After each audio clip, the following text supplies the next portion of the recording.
One night, I found my husband bleeding on the pavement, but the shirt he wore that evening was found crumpled in another woman's car, and when I discovered whose car it was, my world didn't just break, it detonated. The woman who'd held my hand through every heartbreak, who'd been my maid of honor, who'd sworn she'd never betray me. He thought surviving the attack was his second chance, but for me, it was the beginning of his ending. This isn't a story about heartbreak.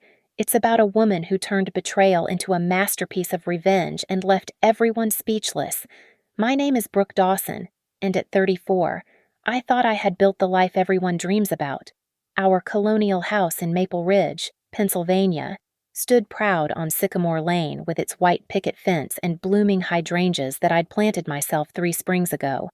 My job as a project manager at Northbridge Innovations kept me challenged and fulfilled, leading tech implementations that actually made a difference.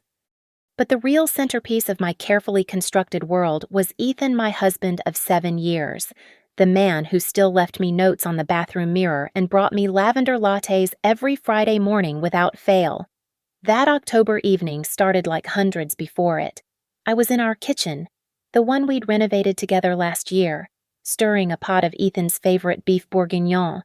The house smelled like red wine and caramelized onions, and I remember feeling this deep contentment as I watched the autumn leaves drift past our window. Ethan came up behind me, wrapped his arms around my waist, and kissed my neck in that spot that still made me shiver.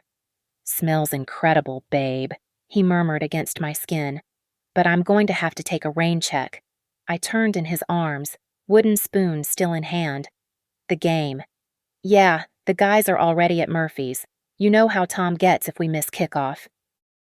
He gave me that boyish grin that had first caught my attention at a mutual friend's barbecue nearly a decade ago.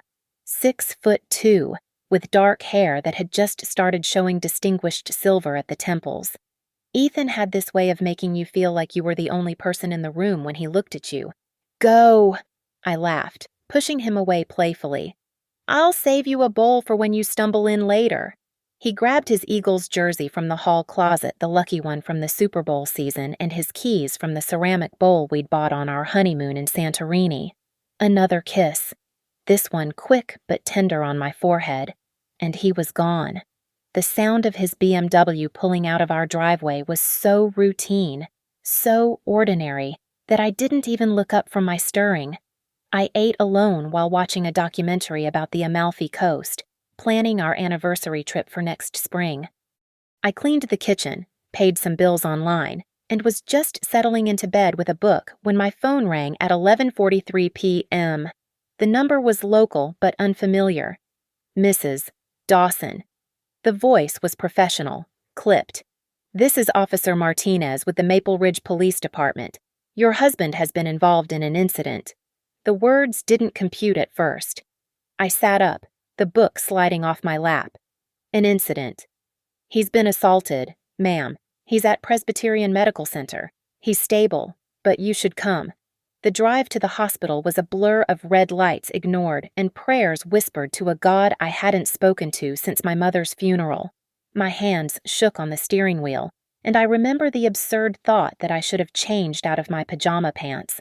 The parking garage was too bright, too cold, and my footsteps echoed like gunshots as I ran toward the emergency entrance.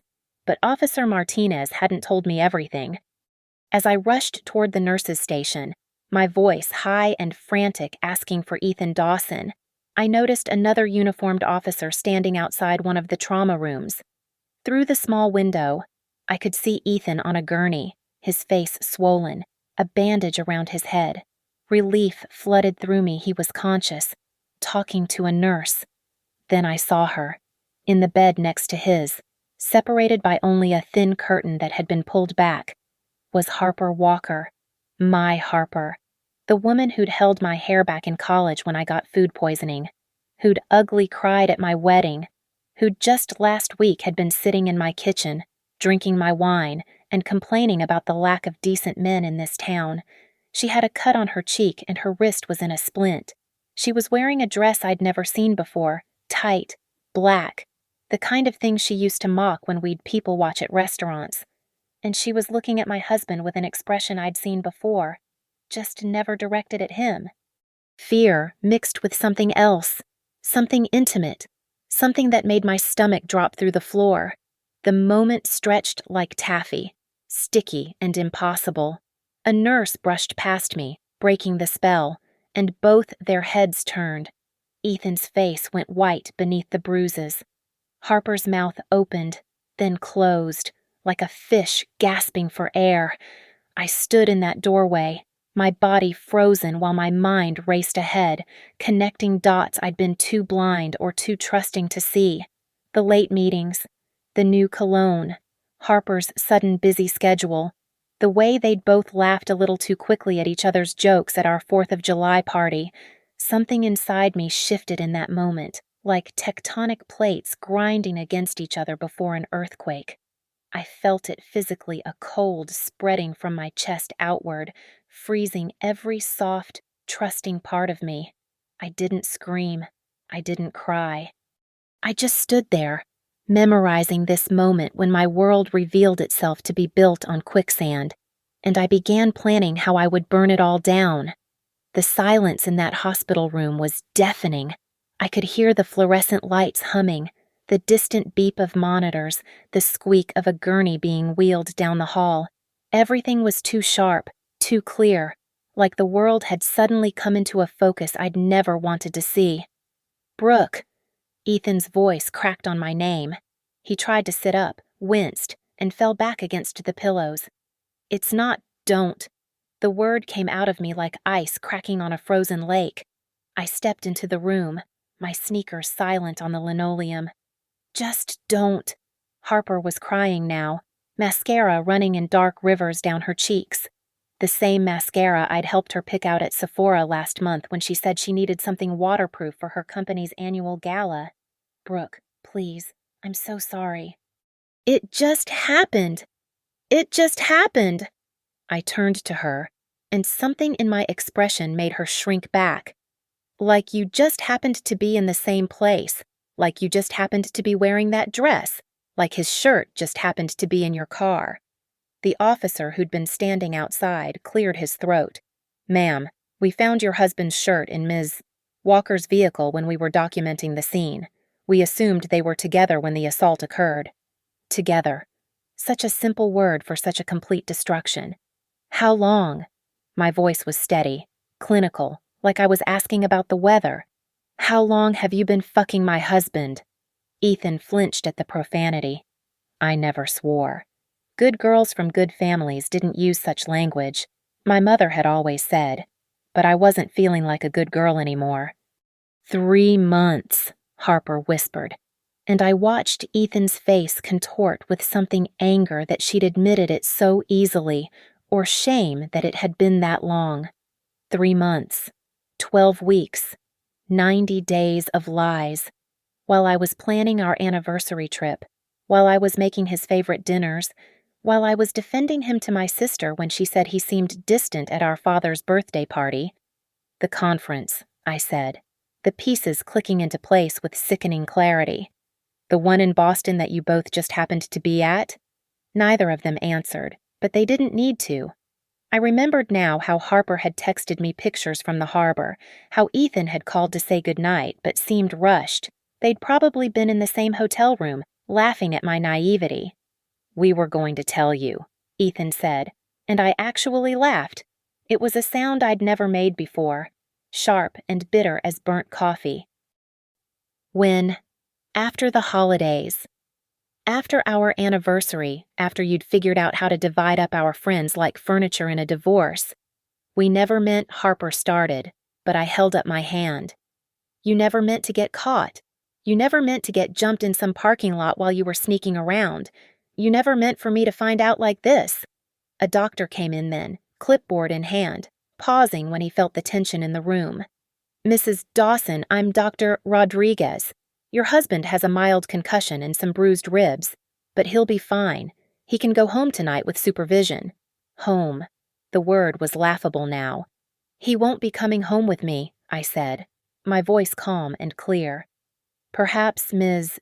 Walker can supervise him." They seemed to enjoy each other's company. The doctor looked uncomfortable, glancing between us before muttering something about giving us privacy and fleeing. Ethan struggled to sit up again. "Brooke, please. I love you. It was a mistake." "Harper means nothing. Nothing!" Harper's voice pitched high, wounded, and there it was, the first crack in their united front. "You said, 'Shut up, Harper!'" Ethan snapped, and I watched her face crumble further. I pulled out my phone and took a photo of them, both of them, side by side in their hospital beds, their injuries on display, their guilt written across their faces. Evidence, documentation. The project manager in me was already building a file. "Brooke, don't do anything rash," Ethan said, recognizing the look on my face. He knew me well enough for that. At least, think about what you're doing. Think about our life together. Our life. I slipped my phone back into my pocket. We don't have a life. We have a performance. And the show just ended. I turned to Harper one last time, 32 years old, beautiful even with her mascara destroyed. The woman who'd been by my side since we were 22 and stupid and full of dreams. "You were my sister in every way that mattered. You held me when my mother died. You celebrated with me when I got promoted. You stood next to me at my wedding and promised to always be there." She sobbed harder, reaching out a hand I didn't take. "I hope he was worth it," I said. "I hope whatever you found in those 3 months was worth destroying everything we built over a decade, because you didn't just sleep with my husband, Harper. You murdered my best friend, and she's never coming back." I walked out then, my footsteps steady, my back straight. Behind me, I could hear Ethan calling my name, hear Harper's wails, but they sounded distant, like they were coming from underwater. In the elevator, an elderly woman looked at my face and pressed herself against the far wall. I caught my reflection in the metal doors. I looked like someone else entirely. Someone harder. Someone who wouldn't be fooled again. The parking garage was empty now, past midnight, and my car was alone under a flickering light. I sat in the driver's seat and waited for the tears to come, for the breakdown, for the hysteria that should accompany finding out your husband and best friend had detonated your life. But nothing came. Just a cold, clear certainty that settled in my bones like winter. They thought this was the worst of it. They thought the damage was done. They had no idea what was coming. I started the car and drove home to my empty house, already planning their destruction. The house was dark when I returned, exactly as I'd left it. The bourguignon sat cold on the stove, a film of fat congealed on its surface. I threw it all away, pot and all. I couldn't stand the sight of it. This meal I'd made with love for a man who'd been eating at another woman's table. Sleep didn't come that night, or the next, or the one after that. Instead, I sat at our dining room table with my laptop, a legal pad, and the kind of focus that comes when your pain transforms into purpose. Every credit card statement for the last 6 months, every phone bill, every email in our shared Google Calendar. I became an archaeologist of my own life, excavating lies from beneath layers of assumed trust. The evidence was everywhere once I knew to look for it. A charge at Rosewood Inn on a Tuesday when he'd said he was golfing with clients. Another at a jewelry store, not Tiffany's where he'd bought my anniversary gift, but a smaller boutique downtown. The receipt was for $800, dated just 3 weeks ago. I didn't own anything from that store. His laptop was password protected, but I knew all his passwords. We'd shared everything, or so I'd thought. Security 2020 so predictable. His email revealed nothing at first, but then I checked his archived items. 43 messages between him and Harper, all carefully filed away. Not love letters exactly, they were too careful for that, but the coordination of deception. "Can't wait for tonight. Tell her you're at Jim's. Miss your touch." That last one was dated the day after my birthday dinner, where Harper had given me a spa day gift certificate and told me I deserved to be pampered. I screenshot everything, downloaded every email, saved every receipt. My phone filled with evidence, And I backed it all up to 3 different cloud services. The project manager in me created spreadsheets, dates, times, locations, expenditures, a timeline of betrayal, color-coded and cross-referenced. On day 4, Ethan tried to come home. I'd changed the locks. He stood on our porch, still bruised, banging on the door at 2:15 a.m. Brooke, this is my house too. You can't do this. I watched him from the bedroom window, hidden behind the curtain like some Victorian ghost. Let him yell. Let the neighbors hear. Mr. Patterson next door turned on his porch light, and Ethan finally slunk away to his car. He'd been staying at his brother's, according to the location services on his phone that he didn't know I could access. Harper tried a different approach. She sent flowers, white roses, my favorites, with a card that said only, please. I had them delivered to her office with a new card, for your funeral. The next day, she sent a 5-page letter, handwritten on the stationery I'd given her last Christmas. I burned it unread in the fireplace, then sent her a photo of the ashes. My sister Catherine called on day 5. Ethan called David, she said, referring to her husband. He wants David to talk sense into you. There's nothing to discuss. Brooke, I know you're hurt. Hurt. I laughed, that new bitter laugh I was getting used to. No, Catherine. Hurt is when someone forgets your birthday. This is evisceration. She paused. Wow, what are you going to do? I'm going to destroy them. The silence stretched before she spoke again. Good. Do you need help?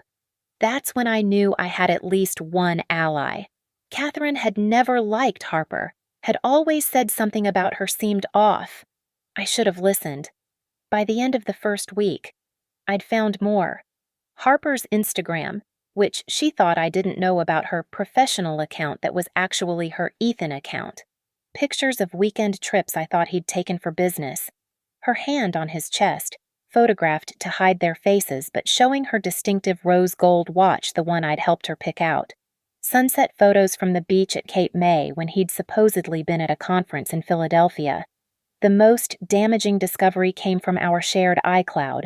He'd forgotten that our photos still synced.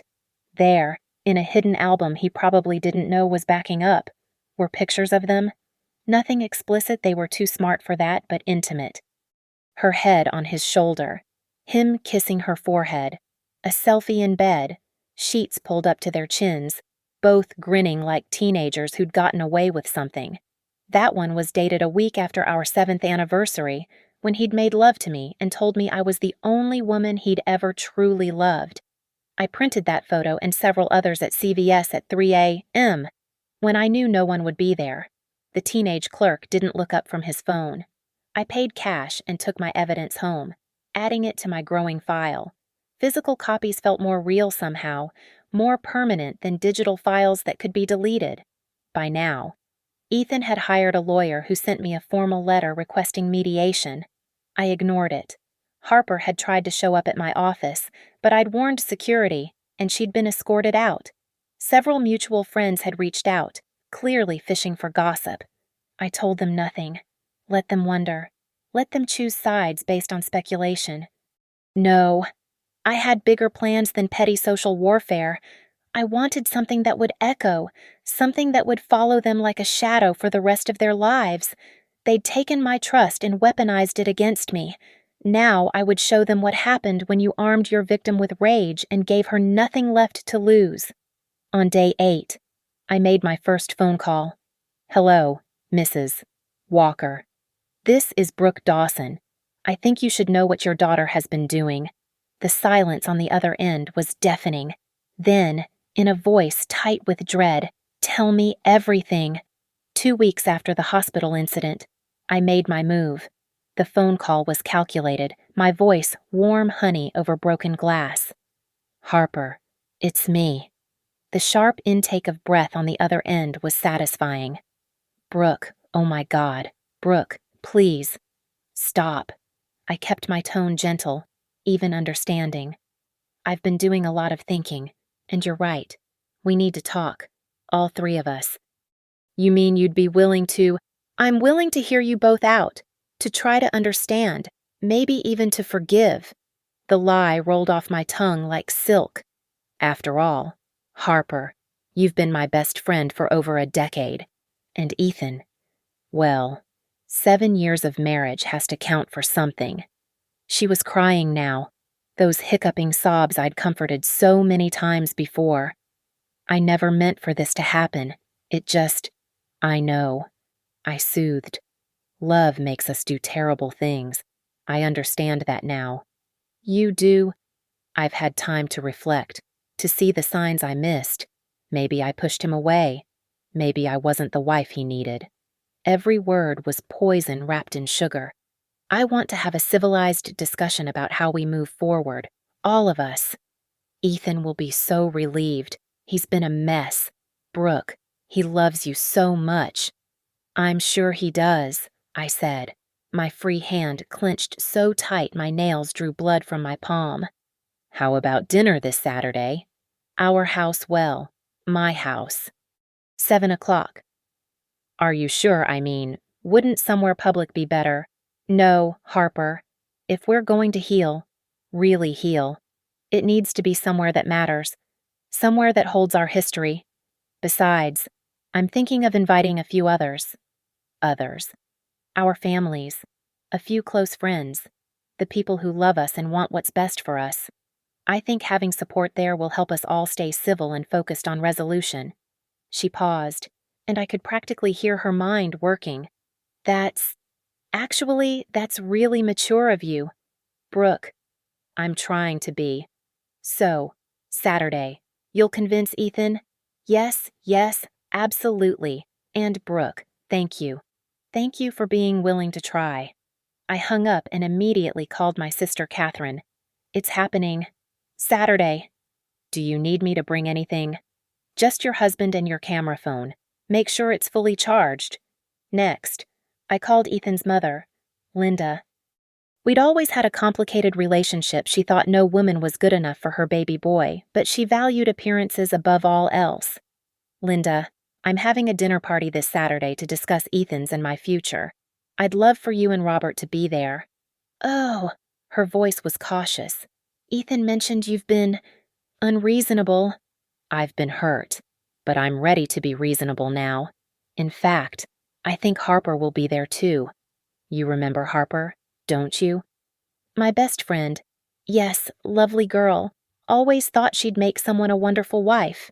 The irony was so thick I could choke on it. Yes, well, she's been very involved in our situation. Very involved. I think her presence will be helpful for closure. If you think that's best. Dear, I made 6 more calls. Ethan's brother, my father and stepmother, Tom and his wife Ethan's supposed alibi for so many nights, our friends Mark and Jessica, whose marriage had survived Mark's affair 2 years ago. Each call was perfectly crafted, my voice suggesting reconciliation without promising it. The week passed in a blur of preparation, not just for the dinner that was simple enough, but for the show. I had everything printed and organized into neat folders, one for each couple. I created a PowerPoint presentation, complete with transitions and soundtrack. I even had backup files on 3 USB drives, just in case. I went to the salon on Friday, getting my hair done in soft waves, my nails painted red, not my usual pink. The stylist commented that I looked different somehow. Divorce agrees with me, I said, and she laughed nervously. Saturday arrived gray and drizzly, perfect weather for a funeral. I spent the day cooking not Ethan's favorites this time, but mine. Coq au vin, roasted vegetables, fresh bread, a pavlova for dessert because I loved it, and Ethan always complained it was too sweet. I set the table with our wedding china, the Waterford crystal glasses we'd received from his grandmother, the silver candlesticks from my parents, every piece a prop in my carefully staged production. I dressed carefully a black sheath dress that hugged in all the right places, the diamond earrings Ethan had given me for our 5th anniversary, the shoes I'd bought myself after my last promotion. I looked good, better than good. I looked like a woman who'd found her power. At 6:45 p.m., I opened a bottle of the Chateau Margaux we'd been saving for a special occasion. This certainly qualified. I poured myself a glass and waited in the living room, my laptop connected to the TV, my folders arranged on the coffee table. The doorbell rang at 6:58 p.m. Showtime. Catherine and David arrived first, Catherine squeezing my hand as she passed. Then my father, his face grim, my stepmother looking uncomfortable. Linda and Robert next. Linda already pursing her lips at having to wait on the porch while I greeted them. At 7:05 p.m., Tom and his wife arrived, looking deeply uncomfortable. Mark and Jessica followed, Jessica giving me a knowing look that said she suspected what was coming. And finally, at 7:12 p.m., fashionably late as always, Ethan and Harper arrived together. He was wearing the blue suit I'd bought him last year. She was in a conservative wrap dress, clearly chosen to look demure and apologetic. They stood on my porch, our porch looking like nervous children called to the principal's office. "Come in," I said, stepping aside with a gracious smile. "Everyone's waiting." As they walked past me, I caught a whiff of her perfume, the same one she'd worn for years, the one I'd bought her last birthday. Mixed with it was his cologne, the new one I hadn't recognized. They already smelled like a couple? Perfect. Let everyone else notice it too. I closed the door behind them and locked it, not to keep them in, but to keep the world out. What happened next was just for us, for our small circle of trust about to be blown wide open. "Dinner's ready," I announced, leading them to the dining room. "But first, I thought we should have a toast." Everyone gathered in the dining room, the soft candlelight casting shadows that danced across their uncertain faces. I raised my glass of Chateau Margaux, the ruby liquid catching the light like blood. "Before we begin," I said, my voice clear and steady, "I want to thank you all for coming. Tonight is about truth, about honesty, about the things we do in the dark that eventually come to light." Ethan shifted nervously.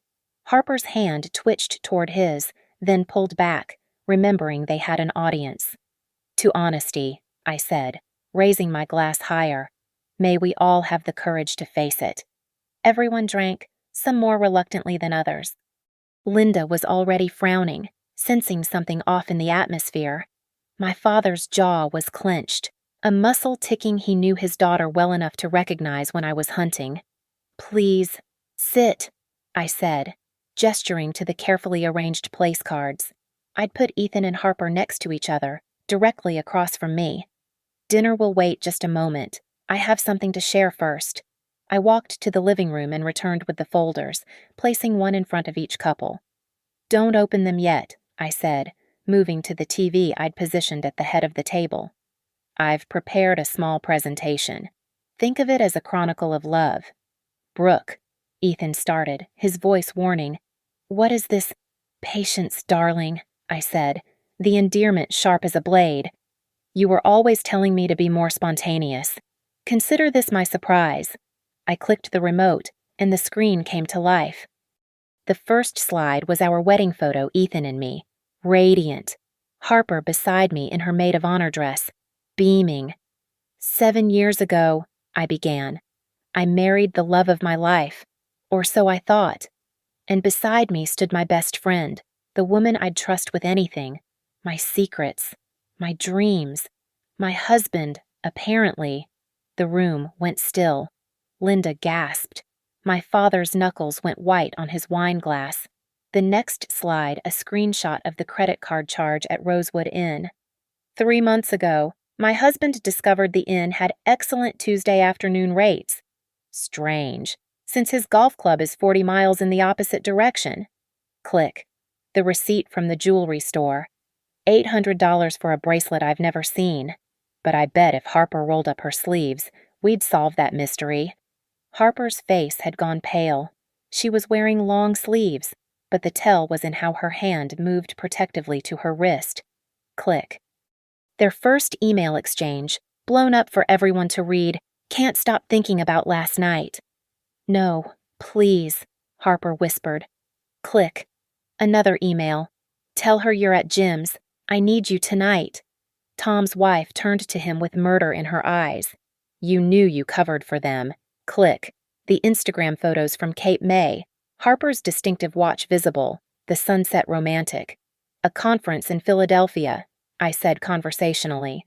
Funny how it moved 2 hours south to the beach. Click. The hidden iCloud photo. Them in bed, sheets pulled high, grinning. Linda made a sound like she'd been punched. Robert stood up, then sat back down heavily. This one's my favorite, I said. Dated 1 week after our anniversary. The same night. Ethan. That you made love to me and actually cried about how lucky you were to have me. Jesus Christ, David muttered. Click. Screenshots of 43 emails, creating a mosaic of deception across the screen. 43 separate occasions where you coordinated your lies. 43 times you chose each other over every promise you'd made to me. Brooke, stop. Ethan stood up. This is cruel. Cruel. I laughed, that new bitter laugh. No. Cruel is fucking my best friend for 3 months while I cooked your dinners and planned our anniversary trip. This is justice. Now, I said, gesturing to the folders. Please open your packets. Inside, you'll find printed copies of everything: emails, receipts, photos, credit card statements, phone records, everything a divorce lawyer might find useful, or an employer, or a social media audience. Harper was crying now. Ugly sobs that made her mascara run not the waterproof kind after all. You're insane, Ethan said. You can't what tell the truth. Share evidence of your betrayal with the people who deserve to know your mother, who raised you to be a man of integrity. My father, who welcomed you as a son, our friends, who listened to you lie for months. Catherine pulled out her phone, openly recording now. Don't mind me, she said coolly. Just documenting for posterity. Mrs. Walker knows, by the way, I added, watching Harper's head snap up. I called her last week. She's devastated that her daughter became a homewrecker. Said something about how your grandmother would roll in her grave. You called my mother, Harper shrieked. And your brother. And your boss. Did you know some companies have moral conduct clauses? And James, your fiancé from 2 years ago who you said left because he wasn't ready for commitment. I thought he should know the real reason might have been your flexible relationship with Fidelity. The room erupted. Linda was screaming at Ethan. Tom's wife was threatening divorce. My father stood up slowly, walked over to Ethan, and very calmly said, You have 10 seconds to get out of my daughter's house before I do something that will require bail money. This is my house too, Ethan protested. Not anymore, I said, pulling out the last document. Your lawyer should have received this by now. Divorce papers, adultery as grounds, these lovely people as witnesses. And by the way, that BMW you're so proud of, the one titled in both our names, I reported it stolen an hour ago. You might want to move it before the police arrive. Harper stood on shaking legs. Brooke, please. We were friends. We were sisters, I corrected. And you didn't just sleep with my husband. You smiled in my face while you did it. You comforted me when I said he seemed distant. You helped me pick out lingerie to spice things up. You held my hand and lied with every breath. Mark stepped forward. I think it's time you both left. But dinner, Ethan started, then stopped at the absurdity of it. Get out! My voice was final, absolute. They stumbled toward the door, Harper still sobbing, Ethan white with rage and humiliation. At the threshold, he turned back. This isn't over.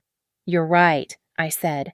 Your company's HR department will want to discuss your use of the corporate credit card for those hotel rooms. That investigation starts Monday. The door slammed behind them. The room stayed silent for a long moment. Then Linda stood up, walked over to me, and did something she'd never done in 7 years of marriage. She hugged me. I'm sorry, she whispered. I raised him better than this. You did, I agreed. He chose to be less than what you taught him. One by one, they came to me. My father held me tight. Catherine whispered promises of vengeance. Even Tom's wife, mortified by her husband's complicity, squeezed my hand. "The pavlova," I announced, "is in the refrigerator. I'm not letting those two ruin dessert." And somehow, impossibly, people laughed. We ate pavlova and drank wine and told stories that had nothing to do with Ethan or Harper. We reclaimed the space they'd polluted with their presence. By 10:30 p.m., everyone had gone except Catherine. She helped me clear the table, both of us working in comfortable silence. "Feel better?" she asked. "No," I admitted, "but I feel free. That's enough for now." Monday morning arrived with surgical precision. I sat in my lawyer's office at 8:30 a.m. sharp, dressed in my best power suit, the navy one that made me look like I could buy and sell people before my morning coffee. "The evidence is overwhelming," Miranda Blackwell said, spreading the documents across her mahogany desk. She was exactly the kind of lawyer you wanted in your corner shark eyes. Perfectly manicured nails that could double as weapons, and a reputation for leaving opposition counsel in tears. Adultery, financial impropriety, breach of fiduciary duty and using marital assets for the affair. This is a slam dunk. "I want more than a slam dunk," I said. "I want scorched earth." She smiled, and it was terrifying. "Then let's discuss strategy. Pennsylvania is an equitable distribution state, but with this level of documented betrayal, we can push for a very favorable settlement. The house is yours. The deed might be joint, but you can prove you made the down payment with your inheritance from your mother. The BMW, the investment accounts, the vacation home in the Poconos. He loves that cabin more than he ever loved me." "Perfect. We'll take it." By noon, Ethan's lawyer had called 3 times. Miranda let him go to voicemail each time, then played them on speaker for my amusement. The man sounded increasingly desperate, using words like unconscionable and vindictive. "Call him back," I said. "Tell him 70-30 split. I keep the house and the cabin. He keeps his 401k. If he argues, it goes to 80-20. And I release the evidence about the corporate credit card fraud to his company's board of directors." Tuesday brought beautiful chaos. Ethan's brother called to inform me that Ethan had been placed on administrative leave pending an investigation into misuse of company funds. Apparently, someone had anonymously sent HR a detailed spreadsheet of suspicious charges dating back 3 months. The spreadsheet was color-coded and cross-referenced. I'd always been thorough in my work. Harper's situation unraveled even faster. Her company, a boutique marketing firm that prided itself on ethical business practices, had received a similar package. But more damaging were the screenshots of her using company time and resources to coordinate her affair emails sent during business hours from her work account. Client meetings that were actually rendezvous with Ethan. A company laptop that auto-synced some very personal photos to the corporate cloud. By Wednesday, she was unemployed. Her fiancé from 2 years ago, James, had been particularly interested in our conversation. Turns out, Harper had cheated on him too, though he'd never been able to prove it. He shared my evidence with their mutual friends, along with his own story. Harper's carefully curated image as the perpetual victim of commitment-phobic men crumbled overnight. Thursday afternoon, I received a call from an unknown number. It was Harper's mother. "I wanted to thank you," she said, her voice tired but resolute, "for telling me the truth. Harper's father and I have decided to withdraw our financial support. She's 32 years old. It's time she faced consequences for her actions. I'm sorry it came to this. Mrs. Walker." "Don't be. You were more of a daughter to me these past 10 years than she's been. I'm sorry we're losing you." That actually made me tear up, the first real emotion I'd felt since the hospital. Friday brought the social media explosion. Someone definitely not me. Probably Catherine had created an anonymous Instagram account called Maple Ridge Truths. The posts were artistic. Really. Black and white photos of seemingly happy couples with captions like, "Some snakes wear wedding rings," and "Your husband's late nights aren't always about work. Ladies." The account gained 3,000 followers in 6 hours before Instagram shut it down. But the damage was done. Everyone in our social circle knew. Ethan and Harper became pariahs overnight, uninvited from the holiday parties, dropped from the country club membership list, removed from group chats. Tom's wife did leave him, by the way. She sent me a thank you card with a gift certificate to the day spa for helping me see the truth about enablers, she wrote. The financial forensics revealed more than even I had expected. Ethan had opened a separate credit card I didn't know about, racking up nearly $15,000 in charges. Jewelry, hotels, dinners at restaurants I'd suggested we try together but he'd said were too expensive. There was even a booking for a cruise next month, a Mediterranean voyage for two. We'll add it to the fraud charges, Miranda said, barely containing her glee. He forged your signature on the application, claiming joint income. The criminal charges were just leverage, of course. Ethan's new lawyer, his third this week, was much more amenable to negotiation. The split became 80-20 in my favor. I got the house, the cabin, both cars, and most of the investments. He got his clothes, his golf clubs, and the generous offer not to pursue criminal prosecution. Harper tried one last time to reach out, showing up at my office with security already on alert. I watched from the window as she was escorted out, her designer handbag clutched to her chest, her face a masterpiece of ruined makeup. She looked up and saw me watching. We locked eyes for a moment, former best friends, now strangers with too much history. I didn't wave. I didn't sneer. I just closed the blinds and went back to work. The divorce papers were signed within a month record time, according to Miranda. Ethan didn't even show up to court, sending his lawyer instead. I heard through the grapevine that he'd moved back in with his parents, his reputation in tatters, his career effectively over in this industry. He'd have to relocate, start over somewhere where the story of his spectacular fall from grace hadn't reached. Harper left town even sooner. Her social media went dark, her apartment listed for rent, her phone number disconnected.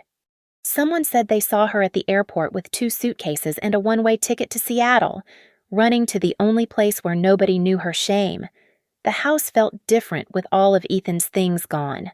Lighter, somehow. Cleaner. I hired painters and redecorated in colors he'd hated, deep blues and rich purples, bold art instead of the safe landscapes he'd preferred. I threw dinner parties for my friends, the ones who'd stood by me. I started dating my house again, falling in love with my own space. The best part came 3 weeks after the divorce was finalized. A package arrived with no return address. Inside was Harper's half of our friendship necklace, a silver heart we'd bought together in college, split down the middle, each of us wearing half. She'd returned her piece. I took both halves to a jeweler and had them melted down, reformed into a new piece, a phoenix pendant. Because that's what I was now. Not broken, not defeated. Reborn from the ashes of their betrayal, stronger and more brilliant than before. The law had given me justice. Their own stupidity had given me revenge. And I'd given myself something even better, freedom. 6 weeks after the divorce was finalized, he came back. It was a Thursday evening at 9:23 p.m. I was in my newly decorated living room, reading a book and sipping wine, when the doorbell rang.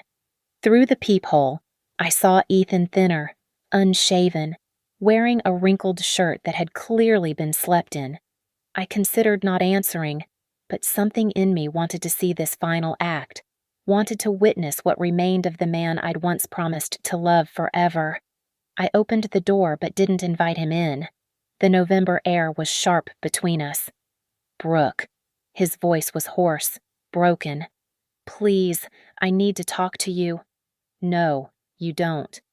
5 minutes. That's all I'm asking. 5 minutes after 7 years. I studied him, this stranger wearing my ex-husband's face. His hair was too long, his eyes bloodshot, his hands shaking slightly. The golden boy of Maple Ridge had tarnished completely.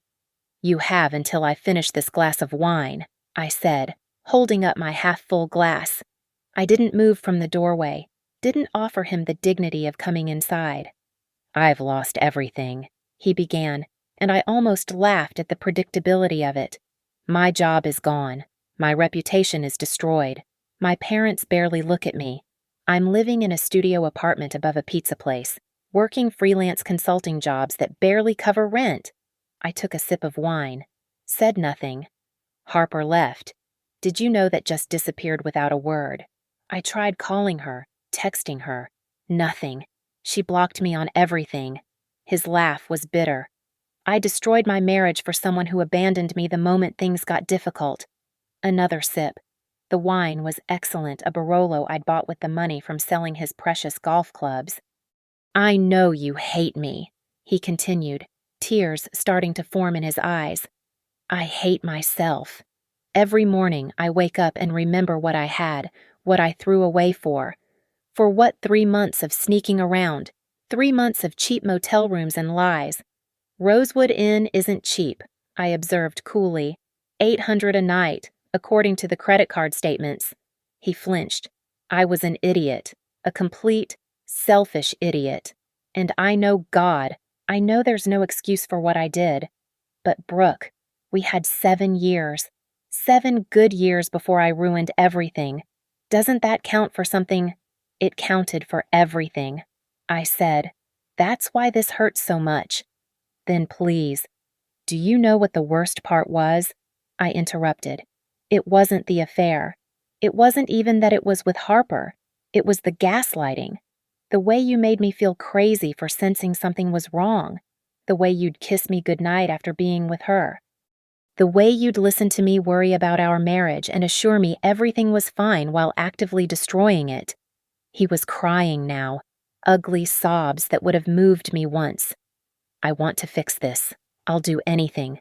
Therapy, counseling, whatever you want. I'll spend the rest of my life making it up to you. The rest of your life, I repeated, swirling the wine in my glass. Do you know what I did last weekend? I went to Cape May, to the same bed and breakfast you took Harper to. I walked on the beach alone and realized something. I wasn't sad. I was free. Free from wondering where you were. Free from that nagging feeling that something was wrong. Free from trying to be the perfect wife to a man who didn't deserve a mediocre roommate. I love you, he said desperately. I never stopped loving you. No, I said simply. You loved having me. You loved the life I helped you build, the home I created, the status of being married to someone who had their shit together. But love doesn't do what you did. People make mistakes. Forgetting our anniversary is a mistake. Accidentally scheduling golf during my birthday dinner is a mistake. Systematically lying to me for 3 months while fucking my best friend is a choice. 43 choices, actually, according to the emails. He dropped to his knees then, right there on my porch, sobbing into his hands. Mr. Patterson's motion sensor light clicked on next door, illuminating this pathetic tableau. Please, Brooke, please. I'll do anything. I can't do this without you. You're everything. You've always been everything. I finished my wine with one long, final sip. I didn't lose you, Ethan, I said, my voice steady and clear. I released you. There's a difference.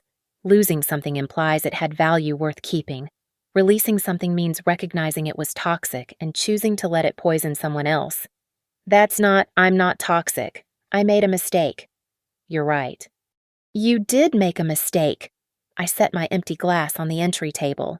You mistook my kindness for weakness, my trust for stupidity, my love for something you could take for granted, and Harper. She mistook my friendship for something disposable. What do you want me to do? He was begging now, his hands reaching toward me but not daring to touch. Tell me what to do, and I'll do it. I want you to leave. I want you to never come back. I want you to live with the knowledge that you had everything a devoted wife, a beautiful home, a future full of promise, and you threw it all away for a few months of excitement with a woman who ran the moment things got hard. That's cruel. No. Cruel would be taking you back and spending the rest of our lives with me wondering who you're texting when your phone buzzes. Cruel would be forcing myself to smile at dinner parties while remembering how you and Harper laughed at me behind my back. Cruel would be pretending to forgive you when forgiveness isn't what you deserve. I started to close the door, but his hand shot out, holding it open. For a moment, we stood frozen, and I saw a flash of the man he used to pretend to be confident, commanding. "You're going to regret this," he said, his tears stopping, his voice hardening. "When you're alone at 40, at 50, you're going to remember that I came here begging for another chance, and you threw it away out of pride." I smiled, then a real smile, perhaps my first genuine smile since that night at the hospital. "I'd rather be alone for the rest of my life than spend another minute with someone who thinks so little of me that he could do what you did. Being alone isn't lonely. Ethan, being with the wrong person is lonely. Being with you was the loneliest I've ever been." I pushed his hand off my door. "Goodbye. Ethan, don't come back. There's nothing here for you anymore. There never will be again." I closed the door with a quiet click, turned the deadbolt, and walked away. Behind me, I could hear him pounding on the door, calling my name, but the sound grew fainter as I walked upstairs to my bedroom, my sanctuary, my space that no longer smelled like his cologne or held his presence. From my window, I watched him finally stumble back to his car, not the BMW. That had been repossessed, but some beaten Honda that matched his beaten spirit. He sat in the driver's seat for 10 minutes, his head on the steering wheel. Then he drove away, and I knew with absolute certainty that I would never see him again. I slept better that night than I had in years. 3 months later, I stood on the balcony of my new apartment in Center City, Philadelphia. I'd sold the house in Maple Ridge. Too many ghosts, too many memories embedded in those walls. The profit from the sale, combined with the divorce settlement, had given me enough to buy this place outright. Floor-to-ceiling windows, exposed brick, a view of the skyline that took my breath away every morning. My phone buzzed with a text from Catherine. "Check Instagram. You're going to want to see this." I rarely used social media anymore, but curiosity got the better of me. There it was, a post from someone I knew peripherally, a photo from a coffee shop in Seattle. In the background, barely visible but unmistakable, was Harper. She was serving coffee, wearing a green apron, her once perfectly styled hair pulled back in a messy ponytail. The marketing executive who'd worn designer suits was now pulling espresso shots. I felt nothing. No satisfaction. No pity. Just a distant acknowledgement that she was living the consequences of her choices, as we all were. Another text came through, this time from Tom's ex-wife. "Ethan's moving to Ohio. Got a job at some small firm. His mom told my mom at the grocery store. Apparently, he's dating someone new, some 23-year-old. Poor girl. I thought. She had no idea what she was getting into. Or maybe she did. Maybe that's exactly what Ethan deserved, someone as willing to betray as he was. The wine in my glass caught the setting sun, turning it to liquid gold. Below me, the city pulsed with life, with possibility. I'd received a promotion at work, senior director now, with a team of 12 and projects that actually excited me. I'd joined a book club, started taking pottery classes, learned to cook Thai food. I'd even been on a few dates, though nothing serious yet. I wasn't ready for serious. I was too busy falling in love with myself again. My phone rang, an unknown number, but the area code was from Maple Ridge. "Hello?" "Brooke, it's Linda, Ethan's mother." I considered hanging up but didn't. "Hello, Linda. I wanted you to know that I'm sorry, not just for what he did, but for every time I made you feel like you weren't enough. You were more than enough. You were too good for him, and I see that now." "Thank you," I said, and meant it. I also wanted you to know that I've cut him off. Financially, emotionally, all of it. What he did was unforgivable. His father agrees. We raised him better than that, and if he chooses to be less than what we taught him, then he can do it without our support. You don't have to. Yes, I do. You were the daughter I never had, Brooke, and I lost you because my son is a fool. That's on him, but it's also on me for enabling his selfishness all these years. We talked for a few more minutes, and when we hung up, I felt another piece of the past slot into place and settle. Not forgiveness, exactly, but resolution. The sun had set completely now, the city lights creating a new constellation below me. I thought about the journey from that hospital room to here, the rage that had consumed me, the meticulous planning of their destruction, the cold satisfaction of watching it all unfold. It had been necessary, every bit of it, not cruel, but just, they had broken the rules of love and trust, and I had simply ensured they faced the consequences. But the best revenge, I realized now, wasn't in their destruction. It was in my reconstruction. Every day I woke up free. Every night I slept peacefully. Every moment I lived authentically. That was the real victory. They were stuck in the wreckage of what they'd done, but I had built something new and beautiful from the ashes. Harper had been wrong that night at the hospital when she'd said it just happened. Nothing just happens. Every betrayal is a choice, every lie a decision, but equally, every recovery is a choice, every step forward a decision, and I had chosen to rise. I raised my glass to the city lights, to new beginnings, to the woman I'd become through fire and pain and triumph. Thank you, I whispered to no one and everyone. Thank you for the lesson. Somewhere out there, Ethan was probably telling his 23-year-old girlfriend that his ex-wife was crazy, vindictive, that their divorce was mutual. Somewhere, Harper was steaming milk and wondering how she'd fallen so far. And here I was, exactly where I needed to be, alone, but not lonely, scarred but not broken, free in every way that mattered. The city sparkled below, full of promise and possibility. Tomorrow, I had a date with a doctor from my pottery class. Next week, a presentation to the board that could mean another promotion. Next month, a trip to Italy I'd booked for myself, no itinerary, no plan, just me and whatever adventures I chose. This wasn't the life I'd planned, but it was the life I'd earned, and it was magnificent. Thank you so much for listening to this story of betrayal, revenge, and ultimately, triumph. I hope Brooke's journey resonated with you in some way. I'd love to know where you're listening from. Drop a comment below and let's connect. Are you Team Scorched Earth like Brooke? Or would you have handled things differently? Don't forget to subscribe to hear more stories like this one. And please share your thoughts in the comments. Your perspectives and experiences make this community what it is. Until next time, remember, the best revenge is a life well lived.